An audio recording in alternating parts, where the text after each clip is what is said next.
సరైన సమయంలో ఒక మంచి అంశంపై అవగాహన కలగడానికి ఈ చర్చాగోష్ఠి పెట్టినందుకు ముందుగా హరి గారికి ధన్యవాదాలు తెలియజేసుకుంటున్నాను. మన 2 రోజులు లోక్సభలో ఆ చర్చల్ని పరిశీలిస్తే, దాదాపు 18 గంటల పాటు జరిగిన చర్చలను పరిశీలిస్తే, మీడియాను ఉపయోగించుకొని ఎంత దుర్మార్గమైన పనులైనా చేయొచ్చు, చేయగలరు అనే అభిప్రాయం భారతీయులందరికీ రావడానికి ఆ చర్చ తోడ్పడింది. 2023లో ప్రారంభమైన ఆమోదం పొందిన మహిళా బిల్లు, లోక్సభలో కానీ రాజ్యసభలో కానీ రాష్ట్రపతితో కానీ ఆమోదం పొందిన మహిళా బిల్లుని గెజెట్ నోటిఫికేషను 2023 నుంచి 2026 ఏప్రిల్ 16 దాకా, అంటే ముందు రోజు దాకా గెజెట్ నోటిఫికేషన్ ఇవ్వకుండా ఆపారు. ఆపాల్సిన అవసరం ఎందుకు వచ్చింది? నిజంగా మహిళా బిల్లుని ముందుకు తీసుకొచ్చి 1/3 వంతు ఇవ్వాలనే భావం ఉంటే 3 సంవత్సరాలు ఎందుకు పట్టిందో. రెండవది, 2023లో ప్రారంభమైన తర్వాత డీలిమిటేషన్ని త్వరగా పెడతాము, అందులో వచ్చిన సంఖ్యని దానికి బట్టి కొంత మార్పులు చేస్తామని చెప్పారు. కానీ 2023 నుంచి 2026 దాకా డీలిమిటేషన్ జనాభా లెక్కల కోసం ఆ జనగణన అనేది ప్రారంభించడానికి మరొక 3 సంవత్సరాలు ఎందుకు పట్టింది? 2021-22లో కరోనా ప్రభావం మనం చూసాం, కానీ 23 తర్వాత కరోనా ప్రభావం లేదు. 23 నుంచి 26 దాకా దాన్ని నాంచి ఆ వైపు ఆలోచించకుండా, కులగణన ఉంటుందా ఉండదా అనే విషయం కూడా చివరిదాకా తేల్చకుండా ఇప్పుడు జనగణన ప్రారంభించడం, తర్వాత కులగణన కూడా ప్రారంభిస్తారని చెప్పడం. డీలిమిటేషన్ అనేది 1971 జనాభాల అనంతరం ఆనాడు చివరిగా చేయడం జరిగింది. ఆనాడు పరిస్థితులను గమనించిన తర్వాత భారతదేశంలో, ఉత్తర భారతదేశంలో జనాభా విపరీతంగా పెరుగుతూ ఉంది, దక్షిణ భారతదేశంలో ఆ మేరకు పెరగటం లేదు, తద్వారా అనేక సమస్యలు వస్తాయని చెప్పని వాయిదా వేయటం, 2001లో మరొకసారి వాయిదా వేయటం 20 సంవత్సరాల పాటు. కానీ ఈరోజు వాయిదా వేయడానికి సిద్ధంగా లేరు. ఈరోజు ఉత్తర భారతదేశంలో 7-8 రాష్ట్రాల యొక్క జనాభా మొత్తం భారతదేశం యొక్క జనాభాలో సగభాగం. ఒక యూపీ 25 కోట్ల జనాభాకు చేరింది. చిన్న రాష్ట్రాలను మరింత చిన్న రాష్ట్రాలుగా మార్చారు.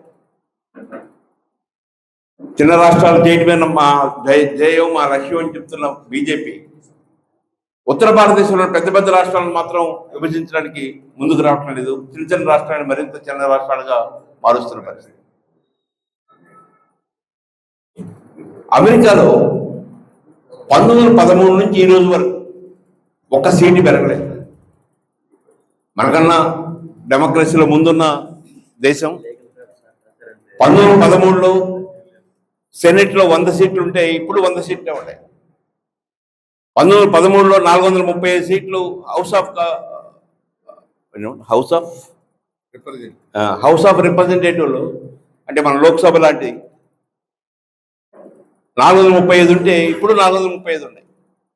అమెరికాలో కూడా జనాభా ఆనాడు 9 కోట్లు ఉంటే ఇప్పుడు 34 కోట్లు అయ్యారు. ఒక అమెరికే కాదు, జర్మనీ కానీ, ఆస్ట్రేలియా కానీ, ఇజ్రాయెల్ కానీ, కొంతమేర కెనడా కానీ, ఆయా దేశాల్లో ఆ చట్టసభల యొక్క సంఖ్యని ఫ్రీజ్ చేశారు ఈ సమస్యలు ఉత్పన్నం కాకుండా ఉండటం కోసం. కానీ మన దేశంలో దానికి భిన్నంగా డీలిమిటేషన్ని మహిళా బిల్లుతో జతపరిచి తీసుకురావటం, మహిళా బిల్లు వీగిపోతే ఇప్పుడు జరుగుతున్న 5 రాష్ట్రాల ఎన్నికల్లో, ముఖ్యంగా తమిళనాడు, వెస్ట్ బెంగాల్లో వీళ్ళు మహిళలకు వ్యతిరేకం అని చెప్పడానికి ఒక చిహ్నంగా చేయడం జరిగింది.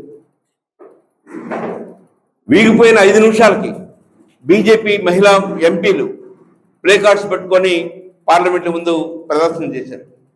5 నిమిషాల్లో ప్లే కార్డ్స్ తయారు కావటం, వాటిని ఆర్గనైజ్ చేయడం, తీసుకురావడం అనేది మామూలుగా అసాధ్యం. కానీ చాలా ప్రీ ప్లాన్డ్గా వీగిపోయిన మరుసటి రోజే తమిళనాడు వచ్చి మోడీ ప్రతిపక్ష పార్టీలని మహిళలకు వ్యతిరేకం, ముఖ్యంగా కాంగ్రెస్, డిఎంకే, టిఎంసి, మమతా వీళ్ళందరూ వ్యతిరేకం అని చెప్పి అక్కడ మాట్లాడటం. ఆ నెక్స్ట్ డే మళ్ళీ బెంగాల్కి వెళ్ళి అక్కడ మాట్లాడటం. అంటే ఎన్నికల్లో ఒక సాధనంగా, ఎన్నికల్లో గెలుపుకి ఒక సాధనంగా ఉపయోగించుకోవడం చేస్తున్నారు. కానీ నిజంగా డీలిమిటేషన్ ఎలా చేయాలి ఏంటి అనేది ఒక అఖిలపక్ష సమావేశం ఏర్పాటు చేసి అన్ని రాజకీయ పార్టీలను పిలిచి, కనీసం చట్టసభల్లో ఉన్న రాజకీయ పార్టీలను పిలిచి వాళ్ళతో మేధో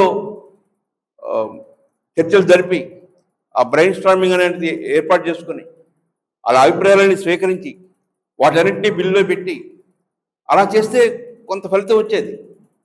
చివరి నిమిషంలో 1 గంట టైం ఇస్తే మేము మీరు కోరిన కొన్ని మార్పులు చేసి మళ్ళా పెడతామని చెప్తున్నారు. అది కూడా మీరు అంగీకరిస్తే. అంటే ఆ బిల్లులో స్పష్టంగా చెప్పాలా, బయటికి ఏం చెప్తున్నారు పెద్ద పెద్ద 50% పెరుగుదల అనేది అన్ని రాష్ట్రాలకు వర్తిస్తుంది, ఆంధ్రలో 25 38 అవుద్ది, ఇలా చెప్తున్నారు. కానీ ఆ బిల్లులో ఎక్కడ కూడా రాతపూర్వకంగా స్పష్టంగా తెలియజేయాలి. అలా తెలియజేయకపోవడం వల్ల ఏమవుతుందంటే, గతంలో మనం చూసాం, మన రాష్ట్ర విభజన సందర్భంగా ప్రత్యేక హోదాని బిల్లులో పెట్టకపోవటం వల్ల, రాతపూర్వకంగా ఇవ్వకపోవటం వల్ల ప్రధానమంత్రి స్వయంగా చెప్పినా కూడా దానికి విలువ లేకుండా పోయింది. అందుకని వీళ్ళు రాతపూర్వకంగా ఉండాలని పట్టుబట్టి మహిళా బిల్లుని దాన్ని దత్తపరచడం వలన అది వీగిపోయిన పరిస్థితి. అపోజిషన్ అంతా కూడా ఈ విషయంలో ఒకే మాట మీద నిలబడ్డారు, ఒక ఆంధ్రప్రదేశ్ మినహా.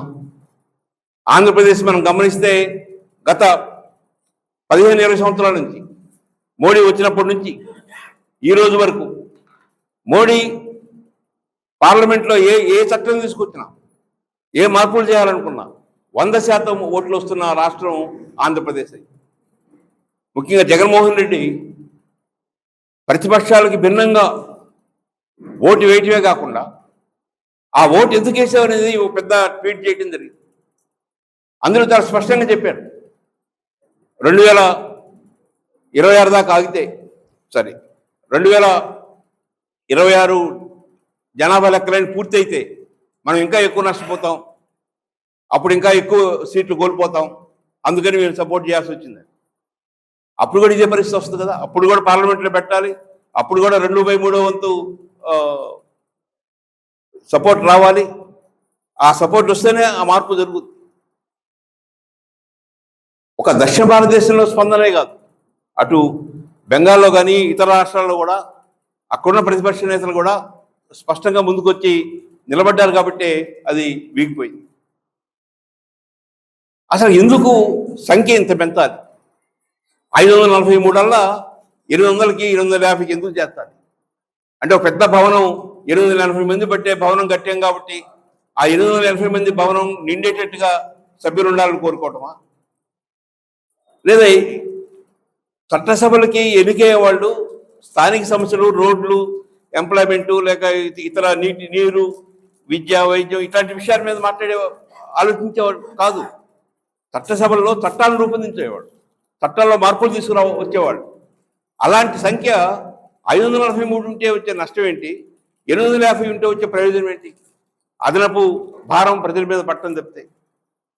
మనకి సర్పంచులు ఉన్నారు, ఎంపీటీసీలు ఉన్నాయి, జడ్పీటీసీలు ఉన్నారు, ఎంపీపీ చైర్మన్లు ఉన్నారు, జడ్పీ చైర్మన్లు ఉన్నారు, ఎమ్మెల్యేలు ఉన్నారు, ఎమ్మెల్సీలు ఉన్నారు.